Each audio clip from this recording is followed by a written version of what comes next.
Hello! Aujourd'hui, je vais te montrer comment l'architecture peut être un bel objet de science-fiction en te parlant de Panorama, un roman de Lilia Hassen. Je m'excuse pour ce retard, très cher. Je ne vous attendais plus, en effet. Allez, je vous en prie, rentrez. Mais continuez donc le tournage de votre vidéo. Je vous rejoins de ce pas. De quoi nous parlez-vous aujourd'hui? De Panorama, de Lilia Hassen. Ah oui, j'en ai entendu parler. Oui, on en parle pas mal en ce moment. Il a été édité en 2023 chez Gallimard, mais là, il vient d'être réédité en poche, chez Folio. Ah oui? Chez Folio SF? Non, faut pas déconner non plus. Ça fait partie de ces bouquins où on nous dit que c'est pas vraiment de la science-fiction. Mais bon, le bouquin est chouette, alors je tenais à en parler sur ma chaîne. Et puis il a eu le prix Renaudot des lycéens d'ailleurs. Bon, vous m'excusez, mais je reprends. Oui, allez-y. Faites comme si je n'étais pas là.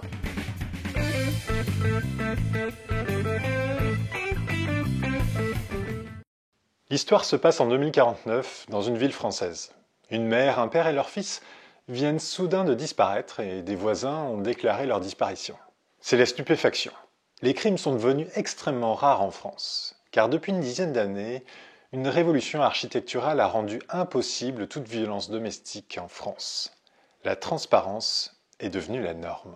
À la poubelle le béton et la pierre, désormais tous les logements sont construits dans des matériaux transparents, si bien que l'intérieur des habitations devient visible pour tout le monde, aussi bien depuis la rue que depuis le jardin des voisins. Tout devient vraiment transparent? Absolument tout? Presque tout, Gustave. Mais je vous rassure, dans les toilettes et les cabines de douche, le bas est masqué. Tout de même un peu de pudeur. Chacun voit donc en permanence ce que font ses voisins. Aucune dispute ne leur échappe et évidemment aucun viol ou agression physique. Il existe même des brigades d'habitants qui patrouillent le soir dans les rues pour s'assurer qu'il ne se passe rien d'anormal dans les intérieurs. Bref, des commères en service commandé. Comment en est-on arrivé là ? L'autrice Lilia Hassen imagine que ce mouvement architectural est né dans la foulée d'une semaine d'horreur, la Revenge Week. C'était en 2029. Une affaire de pédophilie hautement médiatisée et classée sans suite, les faits étant prescrits. La victime, un influenceur sur les réseaux sociaux, lance un sondage. Doit-il se faire justice lui-même ? Les internautes répondent oui à une large majorité. Le type assassine donc son agresseur. Alors il est évidemment arrêté dans la foulée, mais la population demande sa libération et une semaine d'insurrection débute avec pour mot d'ordre la vengeance. De très nombreuses personnes sont assassinées durant la semaine. Des harceleurs, un homme qui battait son chien, des parents qui frappaient leurs enfants, etc. Ah, la justice populaire, toujours un modèle d'élégance. Voilà qui résume bien la décadence de notre époque. Ce n'est pas avec ça qu'on bâtit un avenir, mon cher. Suite à cette semaine, toutes les institutions sont repensées de fond en comble. Désormais en France, les lois et les décisions de justice sont votées par l'ensemble des citoyens, sur Internet. Et pour que les violences domestiques disparaissent à tout jamais, un nouvel urbanisme naît, basé sur la transparence la plus complète.